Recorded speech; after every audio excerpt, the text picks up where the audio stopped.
கர்த்தருடைய பரிசுத்த நாமம் மையப்படுவதாக. தன்னுடைய கரங்கள் 7 நட்சத்திரங்களை ஏந்தி கொண்டிருக்கிறோமாகிய ஆண்டவராக இயேசு கிறிஸ்து நாமத்தினால கிருபையும் சந்தோஷமும் சமாதானம் உண்டாவதாக. இந்த வேலைக்காம இந்த மாலை வேளையில இன்னொரு விஷயாக இந்த கர்த்தருடைய வார்த்தையை பகிர்ந்து கொள்ளும்படியாக கர்த்தர் உதவி செய்திருக்கிறார். சேனைகளின் கர்த்தர் என்ற தலைப்பில் தொடர்ந்து இந்த வார்த்தையை நாம் தியானித்து கொண்டு இருக்கிறோம். அந்த சேனைகளின் கர்த்தர் என்ற அந்த தலைப்பில் அந்த வேலை ஸ்தலத்தில் ஒரு ஆசீர்வாதத்தை தேவன் நமக்கு எப்படி கொடுக்குறார், அந்த வேலையில் ஒரு ஆசீர்வாதத்தை நம்ம எப்படி பெற்றுக்கொள்ள வேண்டும் சொல்லி நம்ம தியானித்து வருகிறோம். அதில் முதல்ல நாம் பார்க்கறதான காரியம் என்ன சொன்னால், கர்த்தருக்கு பயந்து நாம் நடக்க வேண்டும் சொல்லி நம்ம என்ன பண்ணியிருந்தோம், தியானித்திருந்தோம். அது தீமை விட்டு நம்ம என்ன பண்ண வேண்டும், விலக வேண்டும் சொல்லி நம்ம என்ன பண்ணோம், தியானித்து கொண்டு வந்தோம். இந்த நாளில் கூட போன வாரமாக தொடர்ச்சியாக நம்ம என்ன பார்த்துருந்தோன்னா, கர்த்தருக்கு பயந்து தேவனை ஆராதிக்குள்ளாக நம்ம என்ன பண்ண வேண்டும், இருக்க வேண்டும். கீர்த்தனாகிய ஓபத் ஏதும் தேவனை ஆராதிக்கும் போது தேவன் அவனை அபரிதமாக என்ன பண்ணாரு, ஆசீர்வதித்தார். அத்தனை இஸ்ரவேல் ஜனங்கள் அந்த எரிகோ கோட்டைக்கு முன்பதாக இருக்கும்போது தேவனை ஆராதித்தார்கள். அந்த எரிகோ கோட்டை என்ன பண்ணது, இடிந்து விழுந்தது.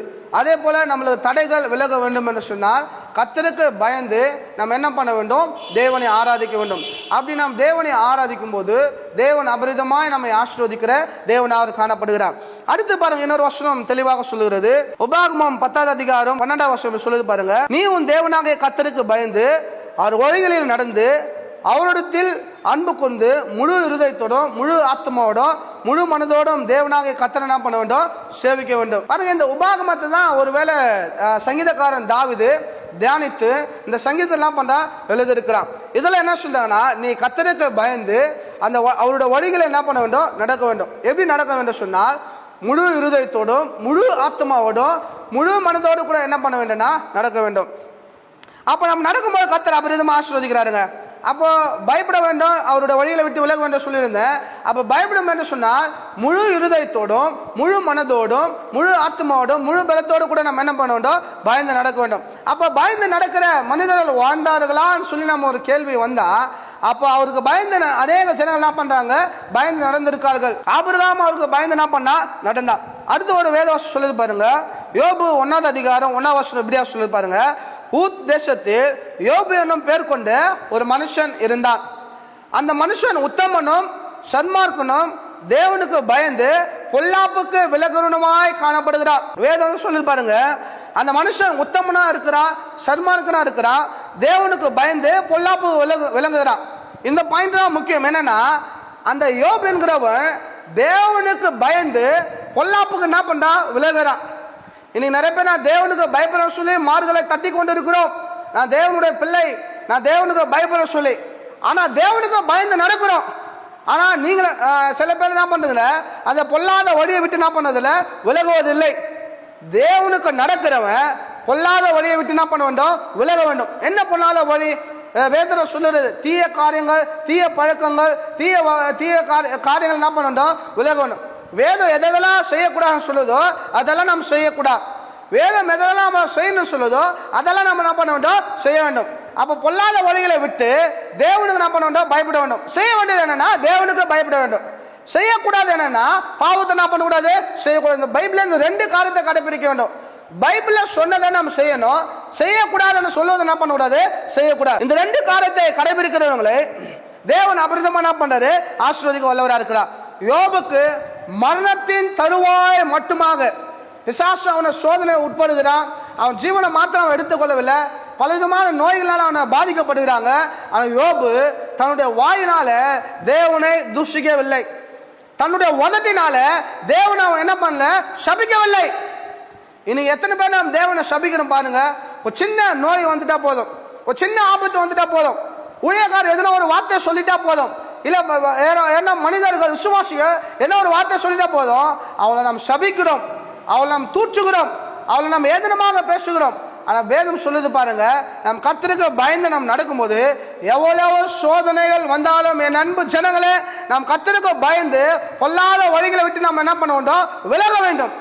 அப்ப எப்படி நான் ஏன் பயப்படணும், கர்த்தருக்கு ஒருவேளை நம்ம கேள்வி வரலாம், நான் ஏன் பயப்படணும், நான் ஏன் கர்த்தரை விட்டு நான் பண்ண வேண்டாம், பொல்லாத வழியில விட்டு நான் விலகுவேன் சொல்லி நீங்க நினைக்கலாம். நீங்க கர்த்தருக்கு பயந்தாதான், நீங்க பொல்லாத வழியை விட்டு விலங்கினாதான் ஒரு வேலை ஸ்தலத்துல 100 மடங்கு ஆசீர்வாதத்தை தேவன் கட்டளையிட வல்லவராக இருக்கிறார். அவர் சொன்னால் ஆகும், அவர் கட்டளையிட்டா நிற்கும் என்று வேதத்தில் வாசிக்கிறோம். வேதம் சொல்லுறது தேவனால் கூடாத காரியம் ஒன்றுமே இல்லைங்க.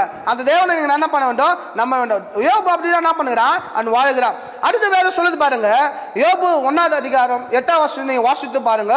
கர்த்தர் சாத்தானை நோக்கி, என் தாசனாகிய யோபின் மேல் கவனம் வைத்தாயோ? உத்தமனும் சன்மார்க்கனும் தேவனுக்கு பயந்து பொல்லாப்புக்கு விலகுமாகிய அவனை போல பூமியில ஒருவனும் இல்லை. யார் இந்த வார்த்தையை சொல்றதுன்னா, தேவனே யோபை குறித்து என்ன பண்ணாரு? சாட்சி சொல்லுகிறார். தேவன் சில மனிதர்களை குறித்து அவரே சாட்சி சொல்லுகிறார். மோசையை குறித்து என்ன பண்றாங்க? அவன் உடன் பிறந்தவர்களே, அவன் அண்ணனும் அவன் உடன் பிறந்தவர்கள் என்ன பண்ண ஆரோனும் மிரியம் என்ன பண்ணாங்கன்னா மோசையை குறித்து என்ன பண்றார்கள்? பொறாமை கொள்றார்கள். மோசையை குறித்து தான், மோசையை எடுத்துனா தேவன் பேசுவாரோ, எங்களை எடுத்தா தேவன் பேச மாட்டேன்னு சொல்லி அவர்கள் ஒரு பிரச்சனையை உண்டாக்கும் போது தேவனே அவளை பார்த்து சொல்றாரு, மோசே என் வீடு முழுவதிலும் உண்மை உள்ளவனாக இருக்கிறான்னு சொல்லி ஜனங்கள் சாட்சி சொல்லல. யாரு சாட்சி சொல்றா? தேவனே சாட்சி சொல்லுகிறா. அப்ப வேதம் சொல்லுது பாருங்க, அன்பு ஜனங்களே, நீங்க உண்மையா வாழுகிறீங்களா இல்லைங்களா சொல்லி தேவன் பார்க்கிறா. உங்களை ஊழியக்காரர் சாட்சி கொடுக்க வேண்டிய அவசியம் இல்லை. உன் ஜனங்கள் சாட்சி கொடுக்க வேண்டிய அவசியம் இல்லை. உன் சொந்த பந்தங்கள் சாட்சி கொடுக்க வேண்டிய அவசியம் இல்லை. உன் முதலாளி உனக்கு சாட்சி கொடுக்க வேண்டிய அவசியம் இல்லை. உன் குடும்பத்தார் உனக்கு சாட்சி கொடுக்க வேண்டிய அவசியம் இல்லை. நீங்க உண்மையாக வாழ்ந்தீங்கன்னா அந்த தேவாதி தேவனே உங்களுக்கு அவர் சாட்சி கொடுக்கிற தேவனாக காணப்படுகிறார். அப்ப அதை நம்ம செய்ய வேண்டிய காரியம், ஒரு மனிதனால உண்மையாக வாழ முடியுங்க. நம்ம நிறைய பேர் நினைக்கிறோம், யாரால உண்மையாக வாழ முடியாது. இந்த காலகட்டத்தில் ஒரு மனுஷனால பொய் சொல்லாம இருக்க முடியுமா? திருடாம இருக்க முடியுமா? ஏமாத்த இருக்க முடியுமா? கொலை செய்யாம இருக்க முடியுமா? பாலியல் செய்யாத இருக்க முடியா? எந்த தீய கெட்ட பழக்கங்கள், போதை பொருள்கள் இதெல்லாம் செய்யாத ஒரு மனிதனால இருக்க முடியாது சொல்லி நிறைய பேர் இந்த காலகட்டத்தில் சொல்றாங்க. ஆனா வேதம் சொல்றது, மோசே சொல்ற பாருங்க, தேவன் அவனை குறித்து சொல்றாரு, மோசே என் வீடு முழுவதிலும் உண்மை உள்ளவனாக இருந்தான். அடுத்த ஸ்டெப்புக்குள்ளாக நம்ம என்ன பண்ணுறோம்? போக போறோம். அப்ப தேவனுக்கு நம்ம பயப்படும் போது அடுத்தது என்னன்னா, தேவனுக்காக உண்மை உள்ளவனாக நம்ம என்ன பண்ணோம்? வாழ வேண்டும். பொல்லாப்பை விட்டு நம்ம என்ன பண்ண வேண்டும்? விலக வேண்டும். அதை விலகும் போது கர்த்தர் நம்ம ஆசீர்வதிக்கிறார். மோசே குறித்து அவர் சாட்சி சொன்னார் பார்த்தீங்களா? அடுத்தது யோபை குறித்து அவர் சாட்சி சொல்லுகிறார் பாருங்க. தேவனுக்கு பயந்து பொல்லாப்பு விலகிறவன் அவனை போல, யாரை போல? யோபுவை போல ஒரு உண்மை உள்ள கர்த்தருக்கு பயப்படுறவன் பூமியில யாருமே என்ன பண்ண இல்லை. அப்ப நம்ம வாழ்ந்தா யாரை போல வாணுங்க? மோசையை போல உண்மையாக வாணும். மோசைக்கு கொடுத்த அந்த பொறுப்புல உண்மையாக இருக்கிறான். யோபுக்கு கொடுத்த அந்த பொறுப்புல உண்மையாக இருக்கிறான். இன்னைக்கு எத்தனை பேர் உங்களுக்கு ஒரு ஆசீர்வாதம் வரவில்லைன்னு சொன்னா, உங்களுக்கு கொடுத்துட்டு அந்த வேலையில நீங்க உண்மையா இல்லைங்க. இதுல அந்த வேலை ஸ்தலத்துல உங்களுக்கு ஆசீர்வாதம் உண்டாக இருக்குமே சொன்னா, உங்களுக்கு கொடுத்திருக்கிற வேலையில நீங்க உண்மையாக இருக்க வேண்டும். உங்களுக்கு கொடுத்திருக்கிறதான அந்த பொறுப்புல நீங்க உண்மையை உள்ளவர்களாக இருக்கும்போது தேவன் அபரிதமாக உங்களை ஒரு ஆசீர்வதிக்கிற தேவனாக காணப்படுகிறார். அடுத்து சங்கீதம் 147:14 வசனம் எப்படியா சொல்லுது பாருங்க. கர்த்தருக்கு பயந்து தமது கிருபைக்கு காத்திருக்கிறோமே, கர்த்தர் என்ன பண்றனா பிரியமா இருக்கிறார். எவ்வளவு ஒரு அற்புதமான வார்த்தை பாருங்க. கர்த்தருக்கு நாம் பயப்படும் போது குடும்பத்திற்கு ஒரு குடும்பத்தில் ஒவ்வொருவருக்கும் ஆசீர்வாதம் உண்டாகுது.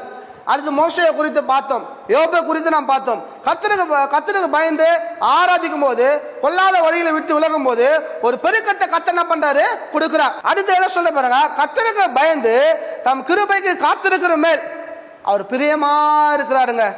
நீங்க தேவனுக்கு பயந்து நடந்தா, ஐயோ எனக்கு யாரும் இல்லையே, இவங்க இப்படி யாதனமா பேசுறாங்க, அந்த ஊழியக்காரன் என்ன புரிஞ்சுக்கல, இந்த ஊழியக்காரன் என்ன புரிஞ்சுக்கல, விசுவாசிக என்ன புரிஞ்சுக்கல, குடும்பத்தில் என்ன புரிஞ்சுக்கல, அவங்க என்ன நேசிக்கல, இவங்க என்ன நேசிக்கலாம் நினைக்கலாம். நீங்கள் தேவனுக்கு பயந்து நடந்தா இந்த வானத்தையும் பூமியை உண்டாக்கின சேனைகளின் கர்த்தர் உங்களை நேசிக்கிறாருங்க. உங்களை மேல பிரியமா இருக்கிறார். யாரும் நேசிக்கலன்னா கவலைப்படாதீங்க. அவர் உங்களை நேசித்தார்னா உன்னை வாழாக்காமல் தலையாக்குவார், உன்னை கீழாக்காமல் உன்னை மேலாக்குவார், உன்னதத்தில் உட்கார வைப்பார். எந்த இடத்துல நீ தலை குனிந்தாயோ அந்த இடத்துல தலையை அவர் நிமிர செய்கிற தேவனாக இருக்கிறார். எந்த இடத்துல அவமானப்படுத்தாயோ அந்த இடத்துல தேவனாக கத்து உன்னை ஆசீர்வாதமாக வைக்க வல்லவராக இருக்கிறார். பாருங்க, தாவீதை அவனுடைய தகப்பனார் புரிந்து கொள்ளவில்லை, அவன் தாயார் புரிந்து கொள்ளவில்லை, அவன் நண்பர்கள் புரிந்து கொள்ளவில்லை, அவன் உடன் பிறந்தவர் புரிந்து கொள்ளவில்லை, அந்த கிராம ஜனங்கள் அவனை புரிந்து கொள்ளவில்லை. அந்த சாமுவேல் அந்த பலி செலுத்த வரும்போது அவன் ஆடு மேய்க்க அனுப்பிச்சிட்டாங்க. அவன் செய்த ஒரே ஒரு வேலை, அவன் தேவனுக்கு பயந்து அவன் தேவனை ஆராதித்தான். எங்க அப்பா என்ன புரிஞ்சுக்கலன்னா கவலை இல்லை, என் சொந்த பந்தங்கள் யார் வருத்தாலும் என் தேவன் என்னோடு கூட இருக்கிறான், நான் தேவனை ஆராதிப்பேன் சொல்லி அவன் தேவனை ஆராதித்தான். எந்த இடத்துல அவன் ஒதுக்கப்பட்டாங்களோ அவனுக்கு அந்த அந்த எல்லா ஜனங்களும் முன்பதாக அவனுக்கு ஒரு பந்தியை ஆயத்தப்படுத்தி என் தலையை என்னால் அபிஷேகம் பண்ற அளவுக்கு கர்த்தர் அவனை ஆசீர்வதித்தது போல நீங்க அவருக்கு பயந்து நடந்து அவரை ஆராதிக்கும் போது நீங்க எந்த இடத்துல இருக்கிறீங்களோ அந்த இடத்துல சேனைகளின் கர்த்தர் நிச்சயமாக உங்களை ஆசீர்வதிக்க அவர் உண்மை உள்ள தேவனாக அவர் காணப்படுகிறார். பாருங்க, நீங்க தேவனுக்கு பயப்படும் போது அவர் உங்க மேல அவர் பிரியப்படுகிற தேவனாக இருக்கிறார். அவர் பிரியப்பட்டா போதுங்க, அவர் கோபப்பட்டா அவர் தண்டிக்கிறாரு. ஆனா ஒரு மனுஷன் மேல அவர் பிரியப்பட்டா அவன் நினைப்பதற்கும் அவன் செபிப்பதற்கும் அதிகமான காரியத்தை செய்யறார். அவன் எண்ண முடியாத அதிசயங்களை ஆராய முடியாத காரியங்களை அவனோட வாழ்க்கையில் என்ன பண்ண செய்யறார். அவனுடைய சித்தம் ஓரளவுக்கு தான் இருக்கும், அவனுடைய திட்டம் இது ஒரு சின்னதாக இருக்கும். ஆனா தேவன் அவன் மேல பிரியம் வச்சானா கோடி மடங்கு ஆசீர்வாதங்களை அந்த மனிதர்களுக்கு அவர் கொடுக்கார் வல்லவராக. அன்பு ஜனங்களே, எங்கேயோ பணத்தை நாடி தேடி ஓடி அலைந்து பிச்சை எடுத்து கொண்டு நம்ம வாழ்ந்து கொண்டு இருக்கிறோம். கவலைப்படாதீங்க. இந்த மாலை வேளையில தேவன் உங்களோடு கூட அவர் பேசிக்கொண்ட வார்த்தைனா, உங்களுக்கு பணம் ஆசீர்வாதம் உண்டாக வேண்டும், ஒரு ஐஸ்வர்யம் உண்டாக வேண்டும், நன்மை உண்டாக வேண்டும், கிருபை உண்டாக வேண்டும், ஒரு சந்தோஷத்தை சமாதானம் பெருக வேண்டும் சொன்னா நீங்க செய்ய வேண்டிய ஒரே ஒரு வார்த்தை, கர்த்தருக்கு பயந்து அந்த வழிகளை நடக்க வேண்டும், தீமையை விட்டு விலக வேண்டும், பொல்லாத வழிகளை விட்டு விலக வேண்டும், உண்மையாக வாழ வேண்டும். அவர் இடத்துல விசுவாசமா வைத்தீங்கன்னா உங்களுக்கு எவ்வளவு லட்சம் பணம் வேணுங்க, உங்களுக்கு அது தேவை என்பதை கர்த்தர் அறிந்திருக்கிறார். உங்களுக்கு என்ன தேவை என்பதை கர்த்தர் அவர் அறிந்திருக்கிறார். எனக்காக கர்த்தர் யாவையும் செய்து முடிப்பேன் சொல்லி வார்த்தை சொல்லுது. நீங்க செய்ய வேண்டிய காரியம் இந்த ஆண்டு இறுதிக்குள்ளாக நீங்க கர்த்தருக்கு இந்த டிசம்பர் மாதம் வரையும் நீங்க தேவனுக்கு பயந்து நடங்க. தேவன் இந்த டிசம்பர் மாசத்துல உடைய சாட்சிகளை இயேசுவின் நாமத்தினால எழுதி முடித்து உடைய சபைகளில் உங்களை ஒவ்வொருவரையும் அவர் சாட்சியாக நிற்க வைக்கும்படியாக அவர் அனுகிரகம் பாராட்டுகிற தேவனாக அவர் காணப்படுகிறார். அப்படி செய்ய வேண்டிய காரணம் கர்த்தருக்கு பயந்து நடங்க, கர்த்தர் உங்களை ஆசீர்வதிப்பார். அடுத்து வேற சொல்லுது பாருங்க, இதை சங்கீதக்காரன் சொல்லுகிறார், நீங்க கர்த்தருக்கு பயந்தீங்கன்னா அவர் உங்க மேல என்ன பண்ணாரு, பிரியமா இருக்கிறார். அடுத்தது நீதிமொழிகள்ல தேவனுக்கு அடுத்த ஞானவான் சாலமோன் பக்தன் சொல்லுகிறாரு, நீ உன்னை ஞானி என்று எண்ணாதே.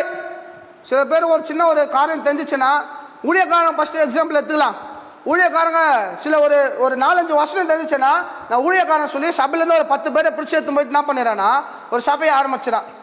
விசுவாசம் ஒரு சின்ன காரியம் தெரிஞ்சிச்சுன்னா பெரிய ஆள் நினைக்கிறான். வேலை செய்கிற இடத்துல எவ்வளோ வேலை இருக்கும், ஒரு 4 வேலையை கற்றுன்னு என்ன போல வேலை செய்யணும் யாரும் என்ன பண்ணல இல்லைன்னு சொல்கிறான். வேதம் சொல்லுறது, உனக்கு எவ்வளவு வேலை தெரிந்தாலும் அந்த ஞானத்தை கொடுத்தவர் கர்த்தர், அந்த பலனை கொடுக்கிறவர் கர்த்தர். நீ வேலை செய்யும்படியாக உனக்கு ஆற்றலை கொடுப்பவர் கர்த்தர், அந்த உள்ளாற்றலை கொடுப்பவர் கர்த்தர், அந்த பொட்டன்ஷியலை கொடுப்பவர் கர்த்தர். உனக்கு கண்ணை கொடுத்தவர், கை காலு சரீர அவயங்களை ஞானத்தை பலனை கொடுத்தவர் கர்த்தர். அப்போ அந்த கர்த்தர் தான் என்ன பண்ண, அந்த கர்த்தர் சொல்லுகிற வார்த்தை, அந்த ஞானவான் சொல்லுகிற வார்த்தை என்ன சொல்றாருன்னா, நீ உன்னை என்ன பண்ணாத ஞானி என்று கொள்ளாது. அது சொல்றாரு, கர்த்தருக்கு பயந்து உன்னை ஞானவான் என்று சொல்லி என்னது, கர்த்தருக்கு பயந்து தீமையை விட்டு என்ன பண்ணு, விலகு. கர்த்தர் ஆபிரகாமுக்கு சொல்றாரு, கர்த்தருக்கு பயந்து தீமையை விட்டு விலகு. மோசேக்கு சொல்றாரு, கர்த்தருக்கு பயந்து தீமையை விட்டு விலகு. யோபுக்கு சொல்றாரு, கர்த்தருக்கு பயந்து தீமையை விட்டு விலகு. தாவீதுக்கு சொல்றாரு, கர்த்தருக்கு பயந்து தீமையை விட்டு விலகு. சாலமோன் சொல்றாரு, கர்த்தருக்கு பயந்து தீமையை விட்டு விலகு. இந்த மாலை வேளையில உங்களை பார்த்து அவர் சொல்லுகிறா, நீங்கள் கர்த்தருக்கு பயந்து தீமையை விட்டு விலகும் போது இந்த வேதத்துல ஒவ்வொருவரையும் ஆசீர்வாத தேவனாக கர்த்தர் இயேசுவின் நாமத்தினால இந்த ஆசீர்வாதத்தை உங்களுக்கு கர்த்தர் என்ன பண்றாரு, கொடுக்காரு வல்லவரா இருக்கிறார். பாருங்க, கிழக்கு வாசல் என்ன அடைக்கப்படலாம், மேற்கு வாசல் அடைக்கப்படலாம், தெற்கு வாசல் அடைக்கப்படலாம், வடக்கு வாசல் அடைக்கப்படலாம். 4 திசையில வாசல்கள் அடைக்கப்பட்டாலும் இயேசுவின் நாமத்தினால இந்த ஊழியக்காரனாக ஜெபத்தில உங்களுக்கு அறிக்கை செய்கிற வானத்தின் பழக்கணிகளை இயேசு உங்களுக்காக இந்த மாலை வேளையில அவர் திருக்கார் வல்லவரா இருக்கிறார். நீங்க செய்ய வேண்டிய ஒரே ஒரு காரியம், கர்த்தருக்கு என்ன பண்ணுங்க, பயந்து நடக்கும்போது சேனைகளின் கர்த்தர் உங்களை அபரிதமாக உங்களை ஆசீர்வதிப்பார் என்பதுல எந்த ஒரு சந்தேகமும் இல்லை. அப்படி நீங்க என்ன பண்ணுங்க, கர்த்தருக்கு பயந்து நடங்க. நான் கர்த்தருக்கு பயந்து நடக்கிறது அவங்க யாரும் பார்க்கறாங்களோ இல்லையோ, நீங்க கர்த்தருக்கு பயந்து நடப்பதை யாருமே பார்க்கல சொல்லி என்ன பண்ண வேண்டாம், கவலைப்பட வேண்டாம். நீங்க கர்த்தருக்கு பயந்து நடப்பது தேவன் பார்க்கிறார். அந்த தேவாதி தேவன் அதை பார்த்து நிச்சயமாக உங்களை அவர் 1000 மடங்கு அவர் ஆசீர்வதித்து உங்களை உயர்த்தி உங்களை மகிமைப்படுத்துவார் என்பதுல ஒரு சந்தேகம் இல்லை. அப்ப நம்ம செய்ய வேண்டிய ஒரே ஒரு காரணம்னா, நீ உன்னை ஞானி என்று எண்ணாதே, கர்த்தருக்கு பயந்து தீமை விட்டு என்ன பண்ணு, விலகு. அப்படி விலகும் போது குடும்பத்திற்கு உண்டான ஆசீர்வாதம், வேலை ஸ்தலத்துக்கு உண்டான ஆசீர்வாதம், ஊழியத்துக்கு உண்டான ஆசீர்வாதம், பிஸ்னஸுக்கு உண்டான ஆசீர்வாதம், எல்லா ஆசீர்வாதத்தினால நன்மையும் கிருபையும் உங்களை தொடரும்படியாக கர்த்தர் அனுகிரகம் பாராட்ட வல்லவராக இருக்கிறார். கர்த்தருக்கு பயப்படுங்க, தீமையை விட்டு விலகுங்க, உண்மையோடு கூட வாழ வேண்டும், விசுவாசத்தோடு கூட வாழ வேண்டும். பொல்லாத வழிகளை விட்டு நீ விலகும் போது தேவனாகிய கர்த்தர், சேனைகளின் கர்த்தர் உங்களை ஆசீர்வதிப்பார் என்பதில் எந்த ஒரு சந்தேகமும் இல்லை. கர்த்தர் தாமே இந்த சத்திய வசனத்தை ஆசீர்வதிப்பாராக. ஆமென்.